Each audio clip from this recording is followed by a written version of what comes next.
All right, Bears fans, pull up a chair, take a deep breath, and get ready for one of those classic "What the heck are we doing?" episodes because, as we're sitting here counting down the seconds until 2025, training camp kicks off. When dreams get made, rosters get shaken, and fringe guys turn into surprise Week 1 starters, there's something really, really strange happening under the surface. Something that's got me rubbing my temples, scratching my head, and talking to my TV like Ryan Poles can actually hear me. Because we've got 4 brand new contracts that just landed on the books. And I'm telling you, the math ain't mathin', the logic's a little sideways, and I don't know if we're witnessing a low-key masterclass in scouting or an off-season blooper reel in the making. But before we dive in, I need you to pause. Smash that like button if you believe this Bears roster might be our best since 2018. Because low-key, it might be. And do me a favor.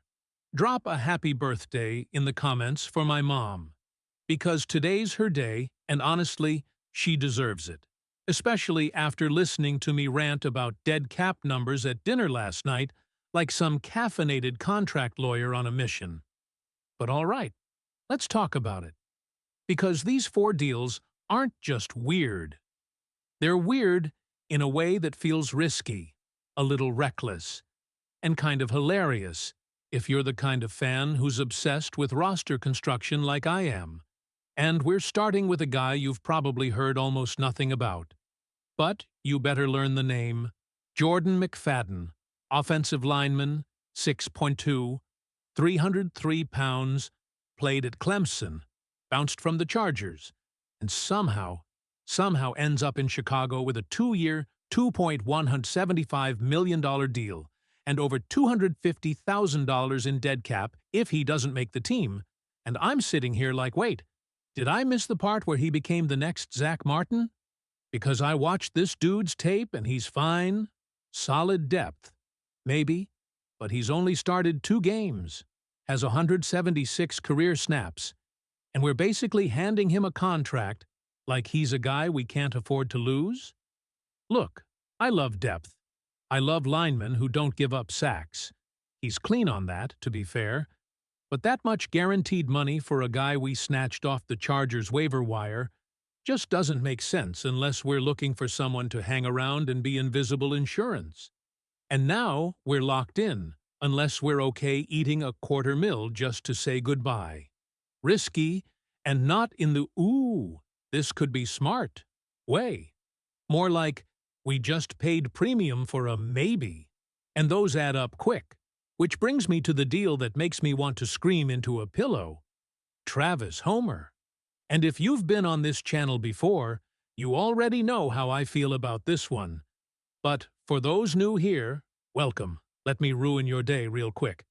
Travis Homer, 6 years in the league, 475 career rushing yards, yes, total. And somehow this man lands a 1-year, $1.75 million deal with a full $1 million guaranteed. And I'm sitting here asking, why, how, and who approved this? Because we have Swift, Roshan, Ian Wheeler, Kyle Manningai, maybe even a pass-catching fullback in the mix. And now we're penciling in Homer for a special teams role. Again. Even though he's barely been on the field, and when he was on the field, he gave us 11 rushing yards last season, which is less than I walked to the fridge on game day. And listen, I'm not mad at Homer as a dude, but I am livid about paying 7 figures in guaranteed money for a guy who, let's be honest, is just a placeholder we're too scared to cut because of the cap hit. It's like we're emotionally attached to this man's special teams presence.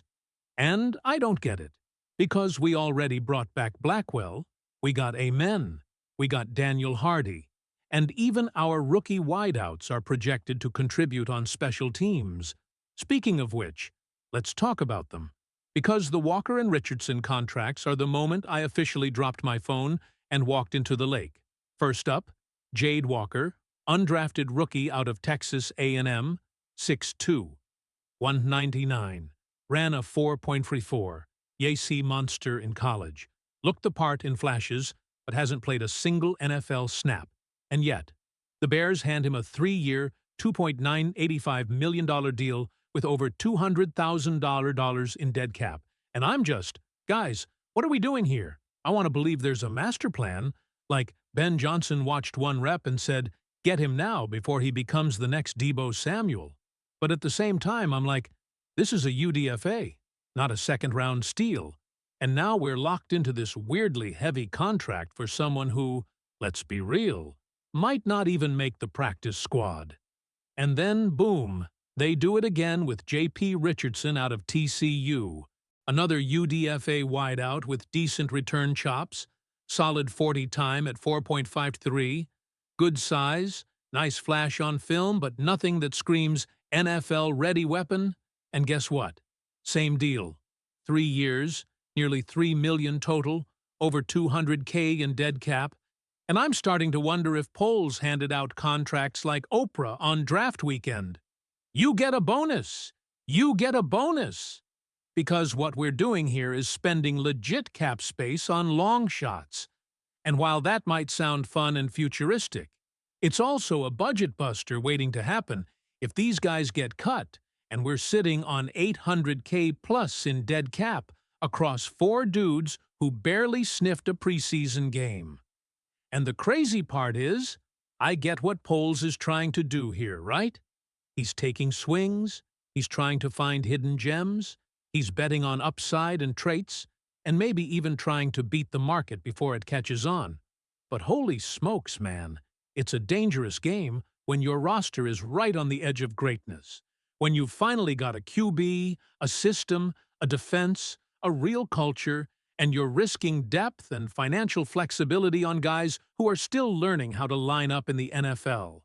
And if any of these guys hit, then fine, I'll eat crow, film myself doing push-ups in a Justin Fields jersey, whatever you want. But if they don't? If we end up cutting McFadden, Homer, Walker, or Richardson before week 1 and eating those hits just to trim the fat, then you better believe I'll be back here asking why we gave away cap space like Halloween candy in July. And this isn't even about being cynical. It's about being honest.